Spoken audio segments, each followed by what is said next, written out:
Bonjour à tous. Louis se retrouve face à une situation dramatique, son portefeuille boursier affiche une perte colossale de 160 000 euros. Comment en est-il arrivé là?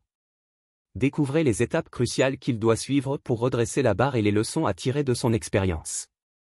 Plongeons tout de suite au cœur de cette histoire captivante. L'article du Figaro raconte l'histoire de Louis, un investisseur frappé par une perte de 160 000 euros sur son portefeuille boursier. Louis a pris une série de mauvaises décisions qui ont conduit à une chute libre de ses actifs. Ses erreurs? Un manque de diversification et des paris risqués sur des actions individuelles. Face à cette débâcle, il prévoit des mesures radicales pour sauver ce qu'il reste de son portefeuille.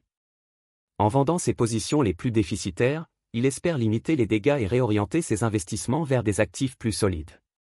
L'article souligne l'importance cruciale de diversifier ses investissements et de gérer prudemment les risques, un conseil vital pour tous les investisseurs. Imaginez si Louis avait investi dans un ETF World regroupant les 1600 plus grosses entreprises du monde, comme le iShares MSCI World. Cet ETF, conçu pour minimiser les risques en diversifiant les actifs et en se concentrant sur des entreprises de qualité, aurait offert une performance beaucoup plus stable. Tandis que le portefeuille de Louis s'effondrait, l'ETF World l'aurait non seulement protégé contre les pertes, mais aussi offert une belle croissance. Regardons en chiffres. À gauche, c'est la performance de Louis avec la moins-value de 154 500 euros. À droite, c'est le même investissement mais sur un unique ETF World.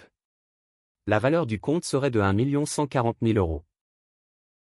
L'histoire de Louis est une leçon puissante. Pour éviter de telles catastrophes, il faut adopter une stratégie d'investissement à long terme basée sur la diversification. Mieux vaut viser la stabilité et la qualité que de se lancer dans des paris risqués. Un simple ETF World aurait évité cette débâcle. À sa place, je revendrai l'ensemble du portefeuille. Une stratégie avec un ETF World et une poche obligataire me paraît plus judicieuse. Vu l'âge de Louis, 60% en obligations et 40% dans un ETF semble plus sûr.